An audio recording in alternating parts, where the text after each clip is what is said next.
नमस्ते, मैं हूं मनीष और आप देख रहे हैं दी न्यूज़ 9x दी न्यूज़ 9x में आप सभी का स्वागत है।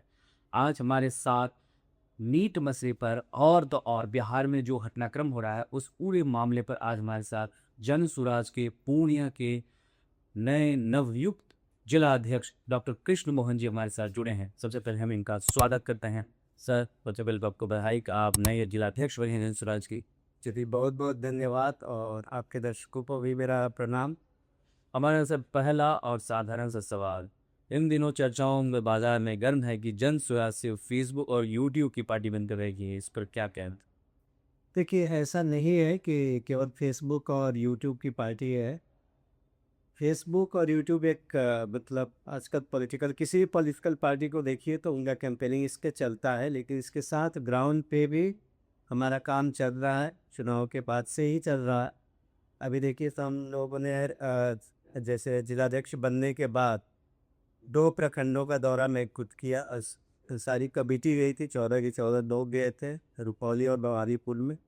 वहाँ हम लोग जो भी वहाँ के पदाधिकारी है, कार्यकर्ता, उनके साथ मीटिंग करके आए हैं। तो विस्तार का काम चल रहा है, संगठन विस्तार का काम ग्राउंड लेवल पे चल रहा है। ऐसा नहीं कि केवल फेसबुक और व्हाट्सएप की पार्टी है।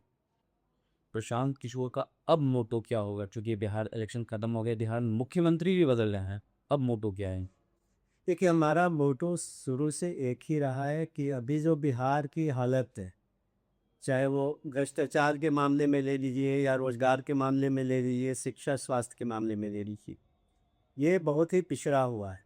शुरू से हमारा मुद्दा यही रहा है कि हम बिहार के विकास के लिए काम कर रहे हैं और आगे भी हमारा मुद्दा यही रहे। हम पलायन की बात करते हैं, बिहार में कैसे रोजगार हो, कैसे स्वास्थ्य व्यवस्था अच्छी हो, कैसे शिक्षा व्यवस्था अच्छी हो। तो हम इसी पे काम करेंगे, यही मुद्दों को लेके हम जनता के बीच जाएंगे, उनको समझाएंगे और हमारा आगे का एजेंडा भी यही रहेगा। हमारा एक साधारण सवाल है सर, नीट एग्जाम, चूंकि आप एक डॉक्टर हैं और आपने नीट को फेस किया है, अब जिन दिनों नीट परीक्षा कैंसिल हो गई और पेपर आउट की बात कही हुए, इस पर क्या क्यों। देखिए, ये कोई नई बात है नहीं। मैं 2003 में खुद भुक्तभोगी रहा हूँ। 2003 में उस समय सीबीएसई पीएमटी की नीट नहीं था तब। सीबीएसई पीएमटी का एग्ज़ाम हुआ करता था। ये लगातार उसके पहले भी होते रहा और उसके बाद भी होते रहा। एग्जाम्पल दे दीजिए, अभी शिक्षा मंत्री धर्मेंद्र प्रधान है, उन्हीं के अंदर ही एनटीए आती है, जो नेशनल टेस्टिंग एजेंसी है। ये क्या ये पहली बार उनके कार्यकाल में हुआ है? नहीं। 2024 में भी हुआ, 2024 में हुआ और 25 में इलेक्शन नहीं हुआ, लेकिन जनता ने फिर भी उनको छोड़ कर भेजा। तो मुझे नहीं लगता है कि इसमें धर्मेंद्र प्रधान की गलती है, एनटीए की गलती है, किसी की गलती नहीं है। इसमें पब्लिक की गलती है। अगर आप जैसे केवल धरना प्रदर्शन कर लेने से, हम चलिए धरना प्रदर्शन कर लें, आंदोलन कर ले, क्या होगा उससे? और फिर हम धर्मेंद्र प्रधान को जिता के भेजेंगे तो वो फिर से चोरी होगा। और ऐसा नहीं कि ये 2026 में हुआ है, 2024 में हुआ है, 25 में नहीं हुआ है। ये सतत लगातार होते आ रहा है। 2003 में तो कांग्रेस की सरकार थी, 2003 में कांग्रेस की, जहाँ तक मुझे याद है, कांग्रेस की सरकार थी। राष्ट्रीय जनता दल की बिहार में सरकार थी और देश में कांग्रेस की सरकार। सरकार थी उस समय भी पेपर लीक हुआ, अभी भी लीक हुआ है और हर साल ये होता है कि जब तक चोर पकड़ा नहीं जाता तब तक वो चोर नहीं होता है। जिस साल पकड़ा जाता है उस साल लोगों को लगता है इस साल पेपर आउट हुआ है, जिस साल नहीं पकड़ा जाता उस साल लोगों को लगता है कि पेपर आउट नहीं हुआ है, लेकिन उस साल भी पेपर लीक होता है। पेपर लीक हर साल होता है, पकड़े नहीं जाते हैं, किसी किसी साल पकड़े जाते हैं। तो इसमें जनता की गलती है। जितनी गलती नेता की है, अधिकारियों की है, उतनी गलती जनता की ही है, जो ऐसे लोगों को लगातार जिता के भेजते रहते हैं, उनके भ्रष्ट होने के बावजूद भी।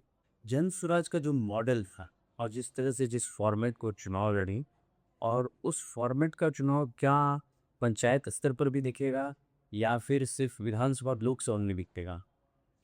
देखिए, इस बात पे अभी मंथन चल रहा है कि हमें पंचायत चुनाव लड़ना चाहिए कि नहीं लड़ना चाहिए। तो जो भी चीज़ें आएगी निकल के सर्वसम्मति से, इसके बारे में हम बताएंगे आगे।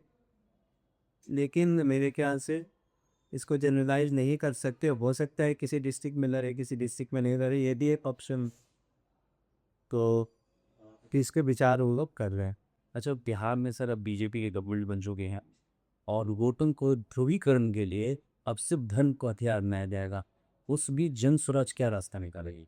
देखिए, अभी ऐसा नहीं कि बनाया जाएगा, ऑलरेडी बनाया जा चुका है। इसलिए 10-15 साल से चल रहा है कि धर्म को हथियार बना के चुनाव लड़े जा रहे हैं और बीच के सारे मुद्दे गायब हो जाते हैं। कहाँ को आपको याद होगा जब मोदी जी 2014 में आए थे तो धर्म कम मुद्दा था, मुद्दा जा रहा था भ्रष्टाचार, काला धन 15 लाख वाला, याद हो रहा तो महंगाई, ये सब मुद्दे लेके आए थे। लेकिन फिर क्या हुआ? अभी सबसे भ्रष्ट पार्टी देखिएगा तो बीजेपी ही। उनके इतने ऑफिसेज जो बन रहे हैं महंगे महंगे, कहाँ से बन रहे हैं? इतने एमएलएस खरीदे जा रहे हैं, एमपी खरीदे जा रहे हैं।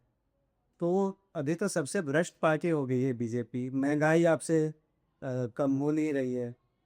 काला धन वापस आया नहीं। एक रिपोर्ट में पढ़ रहा था उस दिन तो पता चला कि 2014 से लेकर अब तक जो स्विस बैंक में पैसे जमा हुए वो 3 गुना हो गए 2014 के मुकाबले। तो आप कंट्रोल तो कुछ कर नहीं पा रहे हैं। बस वही हिंदू मुस्लिम करते हैं, चुनाव के 6 महीना पहले आपका एजेंडा शुरू हो जाता है। हिंदू मुस्लिम करते हैं, चिल्लाएंगे कि नीट में धांधली हो गया तो लाठी चार्ज हो गया तो ये हो गया। अरे भाई, जब वोट देने जाते हैं उस समय ये चीज़ें क्यों भूल जाते हैं? उस समय ये चीज़ें याद रखना चाहिए। और इसमें सबसे ज़्यादा गलती आप देखिए को मिडिल क्लास की है और जो बुद्धिजीवी हैं इनकी है।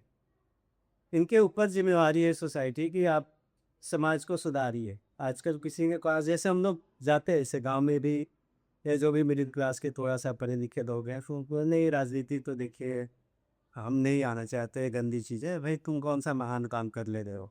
यहाँ अपने आप तो लोग महान मान के बैठे हैं कि मैं बहुत सम्मानित हूँ, मैं बहुत महान हूँ, मुझे राजनीति में नहीं जाना। लेकिन उसका भुगतान तो आपको करना पड़ेगा। आप चाहे राजनीति से मतलब रखिए ना रखिए, राजनीति आपसे मतलब रखती है। अभी जिनके बच्चों का लीड कैंसिल हुआ है या पेपर लीक ही हो जाता है, किसी को नहीं पता सबका, तो कौन पेपर आखिर खरीदता कौन है? पेपर लीक क्यों होता है? कोई पैसा देता है, उसको पेपर मिलता है, लाखों करोड़ों में डील होती है। तो जो पैसे वाले वो तो पेपर खरीद के अपने बच्चों को करा देंगे। लेकिन तुम क्या करोगे?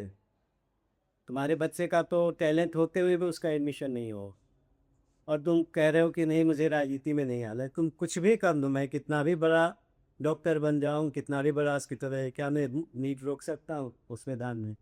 वो तभी रुकेगा जब हमारी पकड़ राजनीति में होगी, जब हम अच्छे लोगों को राजनीति में पहुँचाएंगे as a education minister, as a health minister, तभी जाके ये चीज़ें रुक पाएगी। जब तक जनता ये नहीं समझेगी, लोग ये नहीं समझेंगे, तब तक किसी तरह बेवकूफ़ बनते रहेंगे। और नीट पेपर आप, मैं बता रहा हूँ कि हर साल लीक होता है। जिस साल पकड़ लिए जाते हैं उस साल लगता है लोगों को कि इस साल लीक हुआ, वो हर साल लीक होता है। अजय सर, शुक्रिया दर्शकों। हमारे साथ थे जन स्वराज के पुणे जिला अध्यक्ष डॉक्टर कृष्ण मोहन जी। बहरहाल आपको हमारा इंटरव्यू कैसा लगा, अपनी राय हमारे कमेंट बॉक्स में जरूर दें। अगर आप हमारी ये वीडियो फेसबुक पे देखें, फेसबुक भी लाइक करें। अगर आप हमारी वीडियो यूट्यूब पर देखें, यूट्यूब चैनल सब्सक्राइब करना। मिलते हैं अगली वीडियो।